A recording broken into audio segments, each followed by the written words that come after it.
Hello दोस्तों, स्वागत है हमारे यूट्यूब चैनल डियर लर्नर्स में। और आज की क्लास में हम लोग पढ़ेंगे एसएसटी के इम्पोर्टेंट क्वेश्चन के बारे में, जो कि आपके पेपर 2 सीटेट में पूछे गए जीके के क्वेश्चन है। तो चलिए स्टार्ट करते हैं आज की क्लास को और देखते हैं आज का सबसे पहला क्वेश्चन।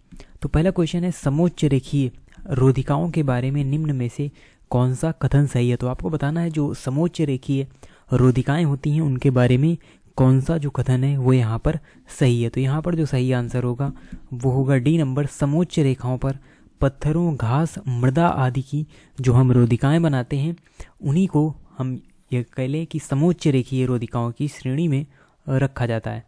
अगला क्वेश्चन है यहाँ पर, ऋतु प्रवास के बारे में निम्न कथनों पर विचार कीजिए तथा सही विकल्प चुनिए। तो लोगों के मौसमी आवागमन को ऋतु प्रवास कहते हैं। ये कथन यहाँ पर सही होगा कि गलत, ये आपको यहाँ पर बताना है कौन कौन से कथन आपके सही हैं। तो देखिए, जो लोगों का मौसमी आवागमन होता है इसे ही हम क्या कहते हैं, ऋतु प्रवास कहते हैं। यानी जब लोग मौसम के हिसाब से एक स्थान से दूसरे स्थान पर यहाँ पर प्रवास करते हैं तो उसे ही हम यहाँ पर ऋतु प्रवास कहते हैं। तो ये कथन हमारा सही है। देखिए, ऋतु प्रवास ग्रामीण से शहरी क्षेत्रों में प्रवास का उदाहरण है। तो ये हमारा कथन सही नहीं है, क्योंकि ऋतु प्रवास हम उसे नहीं कहते कि कोई भी अगर ग्रामीण क्षेत्र से शहरी क्षेत्रों में प्रवास कर रहा है तो इसको ऋतु प्रवास की श्रेणी में नहीं रखा जाता, क्योंकि आप रोजगार के लिए या अदर वर्क के लिए आप ग्रामीण शहरों से क्षेत्रीय शहरों में प्रवास करते हैं, ना कि ऋतु के हिसाब से। उसके बाद आता है, ऋतु प्रवास के दौरान लोग यातायात के उच्च विकसित साधनों का प्रयोग करते हैं। तो ये भी हमारा कथन सही नहीं है, क्योंकि अगर आप ऋतु प्रवास कर रहे हैं तो आप यातायात के उच्च विकसित साधनों का यूज नहीं करेंगे। अब ऐसा तो है नहीं कि आप प्लेन से एक स्थान से दूसरे स्थान पर जा रहे हैं, ऋतु प्रवास कर रहे हैं, तो अगर आप प्लेन में ही चलते हैं तो आपको ऋतु प्रवास करने की क्या ज़रूरत है। इसलिए यहाँ पर आप देखें होंगे जो भी यानी रेगिस्तान में एक, जिसे हम कहते हैं कि एक स्थान से दूसरे स्थान पर लोग जाते हैं तो पैदल ही यात्रा करते रहते हैं, ऋतु प्रवास करते रहते, वो यातायात के उच्च विकसित साधनों का यूज नहीं करते, बल्कि जो भी जानवर हैं जैसे कि ऊँट हुए या घोड़े हुए उनसे ही यानी ये पूरी यात्रा अपनी तय करते हैं। तो यहाँ पर जो हमारा कथन सही होगा वो होगा ए नंबर, यानी केवल ए यहाँ पर सही होगा। अगला क्वेश्चन है, निम्न में से किस स्थान पर एक थर्मल पावर प्लांट स्थित है। तो देखिए, किस स्थान पर आपको बताना है जो थर्मल पावर प्लांट है वो यहाँ पर स्थित है। तो देखिए, जो थर्मल पावर प्लांट है ये आपका स्थित है तारापुर महाराष्ट्र में, यानी महाराष्ट्र के तारापुर में थर्मल पावर प्लांट स्थित है।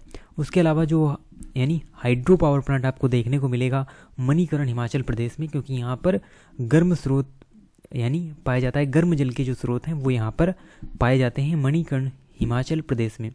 उसके अलावा नरोरा उत्तर प्रदेश आपका फेमस है, जो भी यानी परमाणु ऊर्जा संयंत्र के लिए यहाँ पर फेमस है। अगला क्वेश्चन है, एक प्रारंभिक या माध्यमिक स्तर की कक्षा में खनिजों के संरक्षण पर चर्चा करते हुए निम्न संप्रत्ययों में क्या प्रयोग में लाना चाहिए। यानी खनिजों का संरक्षण, कंजर्वेशन ऑफ मिनरल्स किस प्रकार से किया जाना चाहिए ये आपको बताना है, यानी कौन कौन से इसमें उपयुक्त हैं जो नीचे प्रयोग दिए गए हैं। तो इनमें बात करें, अगर हम खनिजों का पुनः प्रयोग करें तो बिल्कुल सही बात है, इससे भी हम उनका संरक्षण ही कर रहे हैं। उसके अलावा नवीनीकरण करें तो ये हमारा सही नहीं है। उसके बाद खनिजों का कम यूज करें तो बिल्कुल सही है, कम यूज करेंगे तो उनका कहीं ना कहीं कंजर्वेशन होगा। फिर है पुनः चक्रण करें तो ये भी एक सही तरीका है खनिजों के संरक्षण का। तो यानी यहाँ पर जो सही आंसर होगा वो होगा ए, सी और डी। ए, सी, डी यहाँ पर सही आंसर है। अगला क्वेश्चन है, कपास की फसल के बारे में निम्न में से क्या सही है। तो आपको बताना है कपास की जो फसल है उसके बारे में कौन कौन से कथन इसमें सही हैं। तो इसमें इसे 210 पाला रहित दिन और चमकीली धूप की आवश्यकता होती है। तो बिल्कुल सही बात है, जो कपास की खेती है उसके लिए क्या होता है, आपको लगभग 210 पाला रहित दिन चाहिए। पाला रहित का मतलब यानी जो जाड़े में पाला होता है उससे आपको यहाँ पर बचाना होगा कपास को, और चमकीली धूप की आवश्यकता होगी। उसके बाद इसे भारी वर्षा की आवश्यकता होती है। तो ये कथन सही नहीं है, क्योंकि भारी वर्षा किसकी कोई भी नीड नहीं होती, इसे बलुई मिट्टी की आवश्यकता होती है। ये भी कथन हमारा गलत है। कपास की जो खेती है वो की जाती है काली मिट्टी में, ना कि बलुई मिट्टी में। तो इसलिए यहाँ पर जो ऑप्शन सही है वो होगा आपका केवल ए नंबर सही है। अगला क्वेश्चन है नौका दौड़ भारत के किस त्यौहार से जुड़ा हुआ है, यानी जो नौका दौड़ है बोट रेसिंग है वो किस त्यौहार में की जाती है, किस त्यौहार में इसका आयोजन किया जाता है। तो ये है त्यौहार ओणम। और ओणम कहाँ का फेस्टिवल है, तो ओणम है आपका केरल का फेस्टिवल है ओणम, और यहीं पर नौका दौड़ का आयोजन किया जाता है। और ये जो नौका दौड़ होती है ओणम के मौके पर ही इसका आयोजन किया जाता है केरल में वेम्बनाड लेक में। तो ये आपको याद रखना है। बाकी जो हम्पी है ये आपका कर्नाटक से रिलेटेड है, और पोंगल त्यौहार यहाँ पर तमिलनाडु में मनाया जाता है। अगला क्वेश्चन है लद्दाख के बारे में ए और आर को पढ़िए और सही विकल्प का चयन कीजिए। तो यहाँ पर है लद्दाख के लोग अपनी आजीविका के लिए मुख्यतः मवेशी चराने पर निर्भर रहते हैं। तो ये हमारा जो कथन है वो यहाँ पर सही है, क्योंकि लद्दाख के जो लोग हैं वो आजीविका के लिए मवेशी चराने पर ही डिपेंड रहते हैं, क्योंकि वहाँ पर खेती भी नहीं की जा सकती, क्योंकि वहाँ पर ऐसी जो ज़मीन है वो पाई जाती है, इसलिए ये हमारा कथन सही है। फिर है यहाँ पर इस क्षेत्र में अच्छी बारिश होती है और ज़मीन कृषि के लिए उपयुक्त नहीं है। तो कृषि के लिए उपयुक्त नहीं है ये तो ठीक है हमारा, लेकिन इस क्षेत्र में अच्छी बारिश होती है ये कथन हमारा गलत हो गया है, क्योंकि इस क्षेत्र में जो बारिश है वो बहुत ही कम देखने को मिलती है लद्दाख वाले रीजन में, इसलिए यहाँ पर ए तो सत्य है लेकिन आर गलत है। तो यहाँ पर ए सही है परंतु आर गलत है। अगला क्वेश्चन है भारत की संसद में शामिल होते हैं, यानी भारत की संसद में कौन कौन शामिल होते हैं आपको ये बताना है। तो देखिए इसमें शामिल होते हैं राष्ट्रपति, राज्यसभा और लोकसभा। तो राज्यसभा को हम क्या कहते हैं, उच्च सदन कहते हैं। फिर लोकसभा को हम निम्न सदन के नाम से जानते हैं, और इसमें राष्ट्रपति भी संसद का एक अभिन्न अंग होता है। वैसे संसद तो हम राज्यसभा और लोकसभा को मिलाकर कहते हैं, लेकिन ओवरऑल अगर हम संसद की बात करें तो उसमें राष्ट्रपति भी शामिल होता है, क्योंकि कोई भी प्रस्ताव हो यानी कोई भी विधेयक हो वो कानून तभी बनता है जब उसमें राष्ट्रपति के हस्ताक्षर होते हैं। पहले उसे लोकसभा से पास किया जाता है, फिर उसे राज्यसभा से पास किया जाता है, और फिर उसमें राष्ट्रपति हस्ताक्षर करता है, तब वो एक हम उसे यानी संविधान में रखते हैं, हम उसे कानून का की जो संज्ञा है वो यहाँ पर देते हैं। तो राष्ट्रपति का भी मेजर रोल यहाँ पर देखने को मिलता है। अगला क्वेश्चन है कथन ए और आर को पढ़ें तथा सही विकल्प का चयन करें। तो यहाँ पर सरकार अपने नागरिकों से कर के रूप में धन एकत्र करती है। तो बिल्कुल सही बात है, कर के रूप में हम प्रत्यक्ष कर देते हैं, कुछ हम अप्रत्यक्ष कर देते हैं, और दोनों से ही जो सरकार है अपने नागरिकों से कर के रूप में धन यहाँ पर एकत्रित करती है। सरकार विशेष रूप से गरीबों के लिए कुछ सेवाएं प्रदान करती है जिन्हें वे बाजार से खुद खरीद नहीं सकते, जैसे स्वास्थ्य और देखभाल। तो ये भी बात हमारी बिल्कुल सही है, यानी जो नागरिक हैं वो कर के रूप में धन यहाँ पर नागरिकों से एकत्र करती है, और फिर गरीबों के लिए कई सारी जो सेवाएं हैं, योजनाएं हैं, स्कीम्स हैं वो लाई जाती हैं। आप देखते भी हैं समय समय पर सरकार के द्वारा कई सारी योजनाएं निकाली जाती हैं गरीबों के लिए, जैसे कि मुफ्त राशन हो गया, उज्ज्वला योजना हो गया। उसके अलावा और भी बहुत सारी योजनाएं हैं जो सरकार के द्वारा गरीबों के लिए लाई जाती हैं, और कहीं ना कहीं सरकार जो इसमें धन यहाँ पर जो भी धन खर्च करती है वो कहीं ना कहीं कर के रूप में ही एकत्र किया जाता है। तो जैसे स्वास्थ्य में आप देखते हैं आयुष्मान भारत योजना, जिसमें स्वास्थ्य से रिलेटेड चीज़ें दी गई हैं, जो भी बिलो द पॉवर्टी लाइन लोग हैं यानी गरीब लोगों के लिए ये सुविधाएं दी गई हैं। तो यहाँ पर ए और आर दोनों ही सही हैं।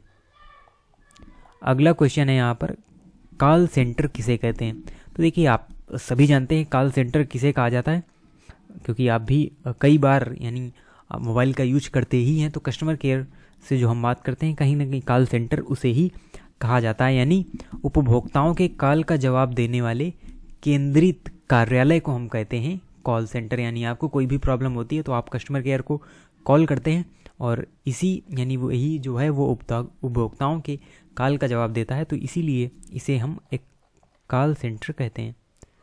अगला क्वेश्चन है निम्नलिखित कथनों पर विचार कीजिए और बाजार अर्थव्यवस्था में उनके सही क्रम को चुनिए, यानी जो सही क्रम है वो क्या होगा। देखिए जिनिंग मिलें रुई को साफ करती हैं और उनके गट्ठर बनाती हैं, तो ये पहला प्रोसेस हो गया, तो ये हमारा सही बात है। बुनकर कपड़ा तैयार करके लाते हैं, उसके बाद सूत काटने वाली मिलें रुई खरीदती हैं और सूत के जो व्यापारी हैं उनको सूत बेचती हैं, तो ये हमारे जो प्रोसेस है दूसरे नंबर पर होगा।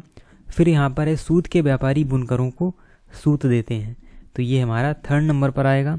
और फिर जब जो सूत के व्यापारी हैं वो बुनकरों को सूत देंगे, तब बुनकर क्या करेंगे, कपड़ा तैयार करके लाएंगे। तो ये हमारा 4th नंबर हो गया, यानी कि A, C, D और B ये हमारा सही आंसर होगा। B number A, C, D, B यहाँ पर सही क्रम होगा इसका, जो भी बाजार अर्थव्यवस्था है उसके अनुसार। अगला क्वेश्चन है यहाँ पर, भारतीय जनसंघ के संस्थापक कौन थे? तो आपको बताना है किसने भारतीय जनसंघ की स्थापना की। तो यहाँ पर सही आंसर हो जाएगा श्यामा प्रसाद मुखर्जी। तो श्यामा प्रसाद मुखर्जी ही भारतीय जनसंघ के कौन थे? संस्थापक थे। अगला क्वेश्चन है, महिलाओं के खिलाफ उल्लंघन होने पर महिला आंदोलन अपनी आवाज़ उठाता है। निम्नलिखित में से कौन सा अन्याय की ओर ध्यान आकर्षित करने का एक बहुत ही शक्तिशाली तरीका है? तो देखिए, महिलाओं के खिलाफ जो भी यानी उल्लंघन हो रहा है तो महिला आंदोलन अपनी आवाज़ उठाएगा। तो एक शक्तिशाली तरीका क्या हो सकता है इसमें, वो आपको बताना है। तो देखिए, कानून और दिशा निर्देश ये तो उतना शक्तिशाली तरीका नहीं होगा, उसके अलावा जानकारी और जागरूकता। लेकिन ये जो जानकारी जागरूकता है ये हम कैसे फैलाएंगे? ये हम फैलाएंगे सार्वजनिक रैलियां और प्रदर्शन करके। यानी सार्वजनिक जो रैलियां होंगी, जो भी प्रदर्शन होंगे, उससे क्या होगा, महिलाओं में जानकारी और जागरूकता बढ़ेगी और फिर उस हिसाब से यहाँ पर जो महिला आंदोलन है वो अपनी आवाज़ अच्छी तरीके से सार्वजनिक रैलियों और प्रदर्शन के माध्यम से उठा पाएगा। तो ये एक काफ़ी शक्तिशाली तरीका है महिलाओं की आवाज़ उठाने का, महिला आंदोलन की आवाज़ उठाने का।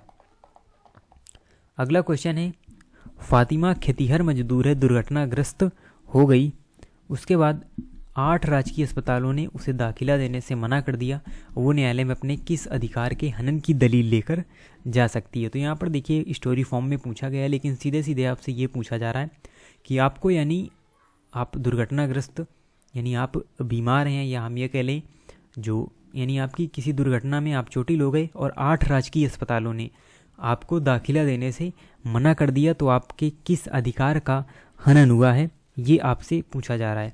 तो यहाँ पर देखिए, जो हनन हुआ है वो आपका जीवन के अधिकार का हुआ है, जो कि जिसकी बात की गई है आर्टिकल 21 में, यानी हमको जीवन जीने का अधिकार है और इसके तहत शुद्ध वायु शुद्ध जल जो मिलना वो भी हमारा एक क्या है, मौलिक अधिकार है। और हमें चिकित्सा भी दी जाए, यानी जो सरकारी अस्पताल हैं या हम ये कह लें जो राजकीय अस्पताल हैं, उनमें हमको यहाँ पर स्वास्थ्य की जो सुविधाएं हैं वो मिलनी चाहिए। ये हमारा मौलिक अधिकार है, जीवन का अधिकार है, आर्टिकल 21 में इसका वर्णन है। इसलिए हम न्यायालय में अपने अधिकारों के हनन के लिए दलील लेकर जा सकते हैं। तो ये जीवन के अधिकार की जो दलील है वो लेकर जा सकते हैं। अगला क्वेश्चन है, भारतीय संविधान की प्रस्तावना में कौन से मूल्य अंतर्निहित हैं? यानी आपको बताना है जो प्रियम्बल है इंडियन कॉन्स्टिट्यूशन की, उसकी यानी उसमें कौन से मूल्य क्या हैं, अंतर्निहित हैं, वो आपको बताना है।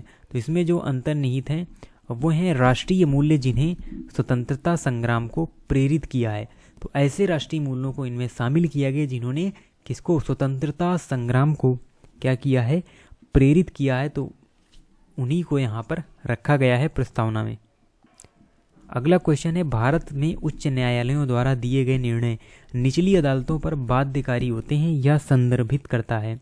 यानी ये क्या संदर्भित करता है? जैसे कि उच्चतम न्यायालय में कोई निर्णय हो गया तो उच्चतम न्यायालय के, यानी अगर सेम मामला, जैसे एक सेम मामले पर यहाँ पर उच्च न्यायालय ने एक निर्णय दे दिया, अब देखिए उसी टाइप का कोई और मामला आता है और निचली अदालत में जो अधीनस्थ न्यायालय होते हैं, जिन्हें हम सत्य न्यायालय के नाम से भी जानते हैं, तो जो अधीनस्थ न्यायालय आते हैं उनमें अगर उसी टाइप का कोई भी केस आता है, तो जैसा कि उच्च न्यायालय द्वारा निर्णय दिया गया था, तो वही निर्णय निचली अदालत पर बाध्यकारी हो जाएगा।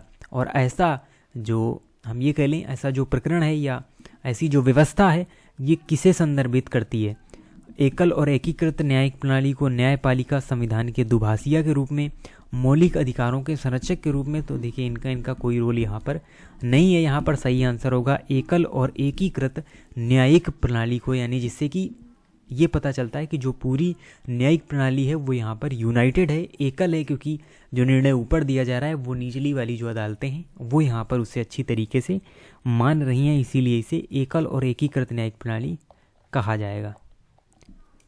अगला क्वेश्चन है, दिल्ली जैसे शहरों में वायु प्रदूषण में सर्वोच्च न्यायालय के आदेश के परिणाम स्वरूप काफ़ी कमी आई है, जो कहता है, यानी किस वजह से ये जो कमी है वो हमको देखने को मिली है। तो क्या ऐसा हम करें जिससे वायु प्रदूषण में कमी देखने को मिले दिल्ली जैसे शहरों में?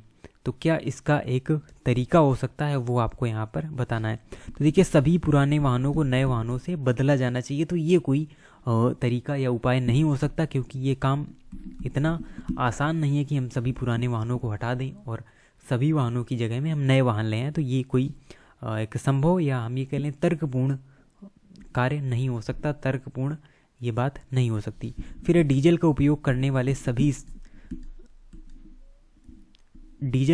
करने वाले सभी सार्वजनिक परिवहन वाहनों को संपीड़ित प्राकृतिक गैस या जिसे हम सीएनजी कहते हैं पर स्विच किया जाना चाहिए। तो ये देखिए जो कथन है ये हमारा सही है और यही हमारा आंसर सही है कि हमको जो डीजल का उपयोग करने, क्योंकि उससे डीजल का जो भी धुआं, डीजल के दहन से जो भी धुआं निकलता है उसमें काफ़ी सारे प्रदूषक पदार्थ पाए जाते हैं।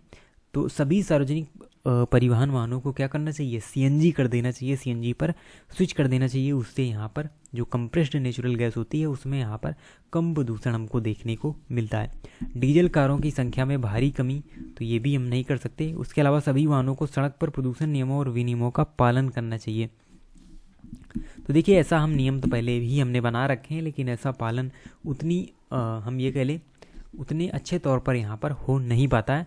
तो इसलिए ये एक तरीका नहीं हो सकता। सही आंसर होगा सीएनजी पर स्विच करना। अगला क्वेश्चन है, आदिवासियों के धर्मों का आसपास के साम्राज्यों में प्रचलित प्रभुत्वशाली धर्मों पर भी असर पड़ता है। तो देखिए, जो आदिवासी यानी जो भी आदिवासी होंगे उनके धर्मों का आसपास के साम्राज्य में प्रभुत्वशाली धर्मों पर असर पड़ेगा, बिल्कुल सही बात है। उसके बाद उड़ीसा का जगन्नाथ पंथ और बंगाल व असम की शक्ति परंपराएं इसी का उदाहरण है। तो ये भी हमारा जो कथन है वो सही है, क्योंकि जो उड़ीसा की अगर हम बात करें जगन्नाथ पंथ की, बंगाल और असम की शक्तियों की, तो कहीं ना कहीं उन पर ये जो प्रभाव है वो हमको देखने को मिलता है। यानी कि यहाँ पर ए और बी दोनों ही सही हैं। तो ये हमारे आज के इम्पोर्टेंट क्वेश्चन थे एसएसटी सेक्शन के। और अपनी तैयारी को और भी ज़्यादा बूस्ट करने के लिए आप यूज कर सकते हैं अपनी स्टडी में चक्षु प्रकाशन की इस बुक को, जिसमें एनसीईआरटी पैटर्न पर बेस्ड लगभग 3000 प्लस क्वेश्चन दिए गए हैं, जो आपकी तैयारी के लिए काफ़ी इम्पॉर्टेंट रहने वाले हैं। और सभी सब्जेक्ट से रिलेटेड जो भी क्वेश्चन हैं वो इस बुक में दिए गए हैं। तो आप इस बुक का यूज अपनी स्टडी में कर सकते हैं। तो आप इसी तरीके से चैनल से जुड़े रहें। मिलते हैं आपसे नेक्स्ट वीडियो में न्यू इम्पोर्टेंट क्वेश्चन के साथ, और तब तक के लिए धन्यवाद।